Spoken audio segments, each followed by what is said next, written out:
Welcome, today in front of me Samsung Galaxy M52 5G, and I'll show you how to connect this device to Wi-Fi. The first step, you should go to the notification bar and tap to the Wi-Fi icon with your finger. That's so simple. If you want to unconnect the Wi-Fi, just tap on the Wi-Fi icon one more time.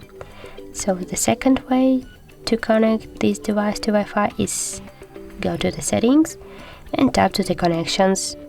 Now you see here the Wi-Fi, tap on that and tap on the switcher.